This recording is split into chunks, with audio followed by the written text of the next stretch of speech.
तो आज से हम स्टार्ट करने वाले हैं विनलैंड सागा का सीजन 3।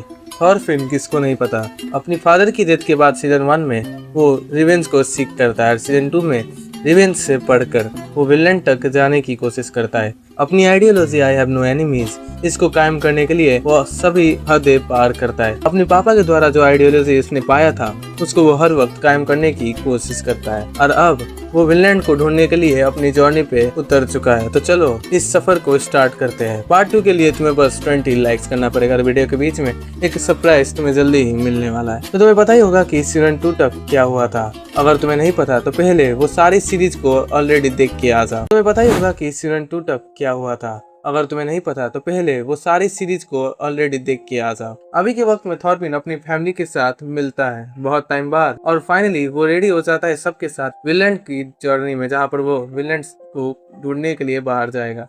अब चैप्टर की स्टार्टिंग में हमें हाफडेन दिखाया जाता है जो कि वेदर को देख रहा था। तभी उसका बेटा सिगर्ड आता है। वो कहता है कि पापा देखो मैंने ब्राइड का जमीन खरीद लिया सक्सेसफुली। उसके पापा को लगता है कि शायद ये उसने चोरी करके खरीदा, पर उसने सीधा बोल दिया कि नहीं, इसमें मैंने कोई भी गलत काम नहीं किया। पर उसके पापा को इसमें ज्यादा कुछ खास इंटरेस्ट नहीं था। वो कहता है कि ट्राया, ये तुम देख रहे हो सिगर्ड, ये वो बर्ड है जो कि मेनली समर के वेदर में नहीं आता। ये बर्ड बना होता है विंटर के मौसम आने के लिए। यही बात सिगर्ड भी कहता है, जिसमें हाफडेन कहता है कि देखो ये अब उड़ नहीं सकता due to lack of strength. जिस पे सिगर्ड कहता है कि मुझे पता नहीं था कि आप बर्ड पे इतना ज्यादा इंटरेस्ट रखते हैं। जिस पे हाफडेन कहता है कि अगर ये अपनी ताकत को पहचान सके और मेरे चेन में सबमिट कर सके तो शायद मैं इसे रख लूंगा। तुम उस जमीन को रख सकते हो हैज योर वेडिंग गिफ्ट। और हमें पता लगता है कि जल्दी ही सिगर्ड का शादी होने वाला था और वो उसकी ब्राइड जल्दी ही आने वाली थी। हाफडेन भी कहता है कि तुम्हारी ब्राइड तो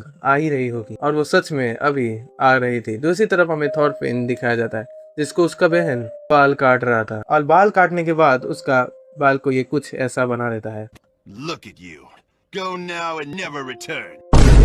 और फाइनली अब हमको पता लग जाता है कि थॉरफिन का पूरा प्लान क्या है और वो सभी बातें सबको बताता है। From where it start, from Thor's death to where I am, सभी बात वो बताता है। थॉर्स को एस्केलेड ने मारा था, फुल टाइम उसको उसने चेज किया सिर्फ इतना करने के लिए कि उसे वो ड्यूल्स में हरा सके। पर एट लास्ट जब वो मरा तो वो अंदर से खाली हो गया और आखिर में सब कुछ को वो एक्सप्लेन करता है। The rage, the despair, the sadness, the regret and his rebirth, सबके बारे में वो बातचीत करता है और अपनी आइडियोलॉजी कि अब मैं किसी को नहीं मानना चाहता उसके ऊपर भी वो बातचीत करता है। वो ये बात बताता है कि मैंने फार्म में काम करना स्टार्ट कर दे to find meaning of my life. मुझे ये फिशरमैन मिला लीफ जो कि आखिर तक मेरा साथ दिया, पर अब उसे एक कंट्री बनाना है विनलैंड जिसमें सिर्फ पीस होगा। ये आइलैंड लीफ के द्वारा खोजा गया था और उसने कहा था कि ये आइलैंड काफी ज्यादा ब्यूटीफुल और खूबसूरत है, सब कुछ है उसमें, क्रॉप्स काफी अच्छे से ग्रो होंगे और शिप भी काफी अच्छे हेल्दी रहेंगे। इसी के ऊपर लीफ ने अपनी राय दी और उसे सुनने के बाद हमारा थॉरफिन भी उससे एग्री करता था और वो भी उसी आइलैंड को ढूंढने के लिए चल पड़ा था। पर उसके लिए उसे पैसे चाहिए थे, ये उसकी माँ कहती है और वो कहता है कि क्या तुम्हारे पास सच में कोई पैसा है भी? तो इसमें थॉरफिन कहता है कि नहीं, मेरे पास 1 रुपए भी नहीं है। तो ये बोलता है कि ठीक है, उसके लिए तुम्हें लोन लेना पड़ेगा और उसके लिए तो सबसे अच्छा बंदा है हाफडेन ही, पर वो अभी काफी विलेन जैसी हरकत कर रहा है। Bro is in easy villain arc.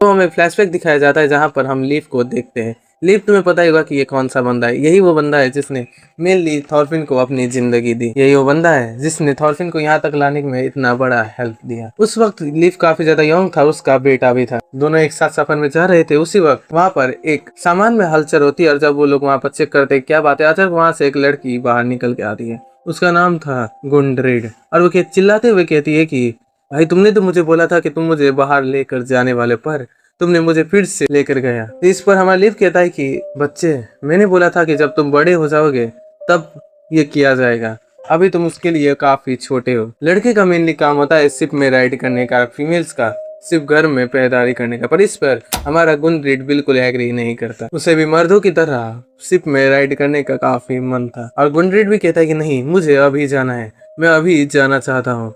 इस पर लीफ उस पर काफी ज्यादा गुस्सा हो जाता है। लीफ की आदत तुम्हें पहले से ही पता होगी, वो बड़ी बड़ी बातें करता है पर असल में ऐसा कुछ हुआ नहीं होता। सिर्फ दिल बहलाने के लिए उसने ऐसा बोला था, जिसकी वजह से इवन दो उस लड़की का उसने उम्मीद जगा दिया था, पर उस उम्मीद पर वो कभी खड़ा नहीं उतरा। उस वक्त उसने पूरे शिप को हिला दिया था, इसलिए फाइनली वो ग्रीनलैंड में उसे फिर से भेज देता है। अब हम प्रेजेंट टाइम में आते हैं, जहाँ पर सिगर्ड हमें दिखाया जाता है, जो कि पागल हो चुका था क्योंकि उसकी जो फियांसे होने वाली थी वो गायब हो चुकी थी। अब वहाँ लीफ, थॉरफिन और आयनर भी आता है, जो कि बातचीत कर रहा था। अचानक उसे पता चलता है कि सिगर्ड की शादी होने वाली है और इसका वो लोग काफी अच्छे से फायदा उठा सकते हैं, क्योंकि उस वक्त हाफडेन काफी अच्छे मूड में होगा, जिसकी वजह से शायद वो हमें लोन दे भी सकते हैं। इसके लिए वो लोग खुश हो रहे थे। तभी उसे पता लगता है कि एक बैरल अचानक से मूव हो रहा था। इसे थॉरफिन हमारा नोटिस करता है। वो नोटिस करता है कि बैरल तो खुद ही मूव हो रहा है और उसे देखते वक्त वो सबको दिखाता है। जिसके बाद वो बैरल वाली लड़की को पता चल जाता है कि शायद में स्पॉटेड हो चुकी है। उसकी वजह से वो बैरल अचानक मूव करता है और लीफ के पास जाके उसका सीधा कॉलर को पकड़ लेता है और कहता है कि लीफ, तुम मुझे फिर से वहीं पर छोड़ गए। तुमने तो मुझे कहा था कि जब मैं बड़ी हो जाऊंगी तब तुम मुझे पहाड़ लेकर जाने वाली हो। वो सोचता है कि आखिर ये कौन है, और जब वो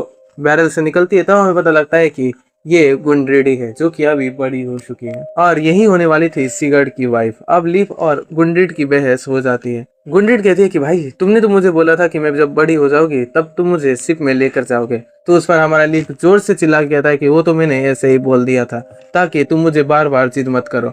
आखिर में अब तुम फाइनली सुन लो कि mens are made to stay on ship and womens are made to take care of their own houses. ये सुनकर गुंड्रिड बिल्कुल गुस्सा हो जाती है और इसे सुनने के बाद फाइनली वो अपनी बाल को काट देती है और कहती है कि देखो, मैं भी अब मर्द बन चुकी हूँ, तो अब तुम शायद मुझे बाहर लेकर जा सकते हो। इसे देखने के बाद सभी लोग शॉक हो चुके थे, क्योंकि उस वक्त ये काफी बड़ी चीज थी। लीफ और गुंड्रिड की फिर से बहस हो जाती है और बहस में ही गुंड्रिड वहां से भागने की कोशिश करता है, क्योंकि उसने सिगर्ड को देख लिया था। अब भागते वक्त उसे पता नहीं चलता, पर शिप थोड़ा स्लीपी था, इसलिए वो वहीं पर गिर जाती है, फिसल के गिर जाती है और उसके बाद वो बेहोश हो जाती है। उसे देखकर सभी लोग काफी ज्यादा शॉक थे और उसे दूसरी जगह ले जाने की कोशिश करते हैं। वहाँ पर सिगर्ड आता है और उसे लगता है कि शायद ये लोग किडनैपर है।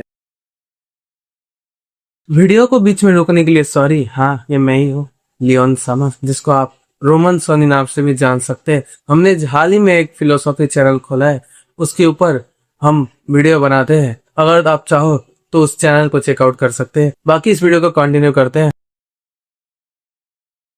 शायद ये लोग किडनैपर है और इन्होंने सिगर्ड को पकड़ लिया। वो सीधा बोलता है कि भाई, तुम लोग कौन हो? तुम लोग यहाँ पर क्या कर रहे हो? तुमने एक नॉर्मल सी लड़की का बाल क्यों काटा? इसे सुनकर सभी लोग काफी ज्यादा शॉक हो जाता है और साथ में कहता है कि भाई, तुम्हें शायद गलतफहमी हो चुकी है। हमने ऐसा कोई कुछ करने की कोशिश नहीं की, पर उसका कोई फायदा नहीं था। सिगर्ड काफी ज्यादा गुस्सा हो जाता है और वो सीधा हाथापाई पे आ जाता है। वो सीधा अपने चेन निकालने के बाद थॉरफिन से लड़ना शुरू कर देता है। थॉरफिन वहां से सिर्फ डॉज करने की कोशिश करता है और अपने हाथ से वो सीधा चेन को रोक लेता है। इसे देख कर इवन सिगर्ड भी काफी ज्यादा शॉक था और वो उससे फिर भी लड़ना कंटिन्यू रखता है। वहीं पर तभी हाफडेन आ जाता है। वो कहता है कि सिगर्ड, तुम वहीं पर रुक जाओ, नहीं तो तुम्हारी जिंदगी खतरे में आ सकती है। वो उसे देखकर काफी शौक था कि आखिर ये बात क्या है, और वो कहता है कि काफी दिनों बाद मिले लीफ। और इस बात को सुनने के बाद सिगर्ड की फट के चार हो जाती है और उसे पता चल जाता है कि फाइनली की आखिर बात क्या है। वो लोग कोई किडनैपर विडनैपर नहीं थे, बल्कि वो लीफ था, जो कि वो गुंड्रिड के पति का सौतेला भाई था। इसे सुनकर आयनर कहता है कि क्या गुंड्रिड की ऑलरेडी शादी हो चुकी है, तो वो फिर से क्यों शादी करने वाला है? उस पर लीफ कहता है कि मेरे भाई की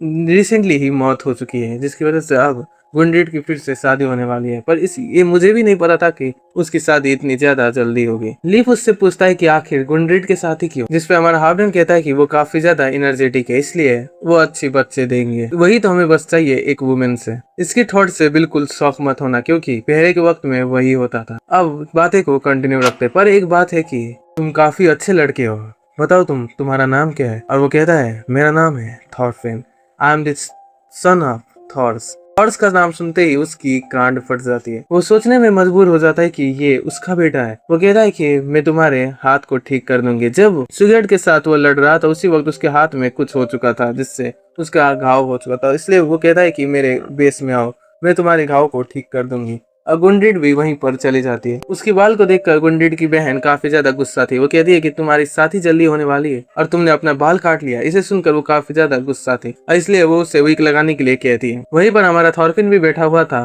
फिर उसके बाद हमें थॉरफिन और हाफडेन बात करता हुआ दिखाई देता है लॉन के बारे में। हाफडेन पूछता है कि आखिर तुम्हें लोन क्यों चाहिए? क्या तुम्हें फार्म बनाना है या फिर एक बांध बनाना है? जिसपे हमारा लीफ कहता है कि वेस्ट की तरफ हमें एक विल लैंड मिला है, जिसपे हम अपनी कंट्री बना सकते हैं। ये सुनकर हमारा हाफ डैन काफी शौक हो जाता है। अब हमें हाफ डैन दिखाया जाता है जो कि अच्छे से घर में बैठा हुआ था अपने सिंहासन में। वहाँ पर उसकी वाइफ भी थी जो कि काफी अच्छी किस्म की थी। वो एकदम सबको हंसा के रखती थी, जिसकी वजह से उसकी वाइफ सबसे अच्छी थी सबकी नजर में। अब सब कुछ अच्छे से ही चल रहा था। वहाँ पर एक बंदा आता है जो कि उसके लोन को लेने में तो सबसे आगे था, पर चुकाने के लिए वो बिल्कुल मान नहीं रहा था। उसकी घमंड उससे चकनाचूर कर चुके थे।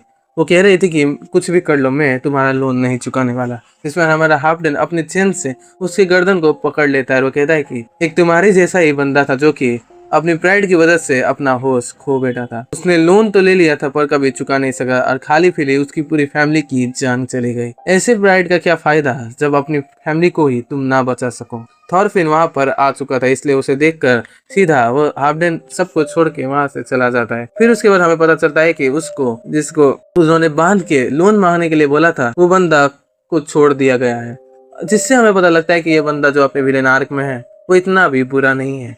उसके अंदर भी कहीं ना कहीं अच्छाई छुपी हुई है। अब वो लोग बात करते हैं। लीफ सबको अपना स्टोरी बताता है कि यहाँ पर एक बार हमें एक आइलैंड दिखा था जो कि बहुत बड़ा था। उसमें हम अच्छे से फार्मिंग कर सकते हैं, उसमें एनिमल्स भी काफी अच्छे से मोटे होके हमें मीट दे सकते हैं, हम आराम से रह पाएंगे। इसमें हमारा हार्डन कहता है कि आखिर फार्म को कौन संभालने वाला, और इस पे हमारा आयनर कहता है कि हाँ हम इसे संभाल सकते हैं। मैं और थॉर्नफील्ड बांध में काम कर चुके हैं, जिसकी वजह से ये हमारे लिए काफी अच्छा काम होगा और हम इसे काफी बेखूबी निभा सकते हैं। हार्डन कहता है कि क्या तुम मुझे पागल समझ रहे हो? क्या मुझे पता नहीं कि पास्ट में क्या हो चुका है? अगर मैं तुम लोगों को ये लोन देने के लिए जाऊं तो मैं गरीब हो सकता हूँ। ये लोन के चक्कर में मैं ब्रोकन हो जाऊंगा। इस पे हमारा लीफ कहता है कि हम ज्यादा नहीं मांग रहे, जिसे जितना हमें चाहिए उसका बस 1/3 5वां भाग दे दीजिए, इतना से ही हम मैनेज कर लेंगे। और जिस पे हमारा हार्डन कहता है कि क्या तुम लोग चुकाओगे कैसे? क्या तुम लोग उसे चुका भी सकते हो? पास्ट में तुम लोगों ने विनलैंड को ढूंढने की कोशिश की थी, जिसके चक्कर में सबकी जान चली गई। इसके बारे में क्या तुम्हें लगता है हमें पता नहीं है? इस पे लीफ कहता है कि हाँ मुझे पता है, पर अगर वो शिप थॉरफिन के द्वारा लीड किया जाएगा तो नतीजा अलग हो सकता है। मुझे लग रहा है कि अगर वो शिप थॉरफिन लीड करेगा तो शायद हम उस विनलैंड को ढूंढ पाएंगे। आयनर कहता है कि क्या उसकी वहीं पर क्या आपकी भाई की डेथ हुई? इस पर लीफ हाँक में जवाब देता है और उसे पता चलता है कि जब वो लोग विनलैंड को ढूंढने के लिए बाहर गए थे तभी मेरी उसकी भाई की जान चली गई थी। इसे सुनने के बाद हमारा लीफ कहता है कि चिंता मत करो, ये थॉट्स का बेटा है और थॉट्स का बेटा इजीली जब उसे गाइड करेगा तो सब कुछ संभाल लिया जा सकता है। जिस पे हमारा हार्डन कहता है कि क्या इस चीज का लीडर हमारा थॉरफिन है? अगर है तो मैं उससे अकेले में बात करना चाहता हूँ, तुम लोग चले जाओ। और यहीं पर ये वीडियो खत्म हो जाता है। नेक्स्ट पार्ट जल्दी ही आने वाला है। तुम लोग जब इस वीडियो पे 20 लाइक्स करोगे तभी नेक्स्ट वीडियो आ जाएगा। बाकी इस वीडियो को लाइक करके चैनल को सब्सक्राइब कर देना। मिलते हैं नेक्स्ट वीडियो में। इत्तेरा साई।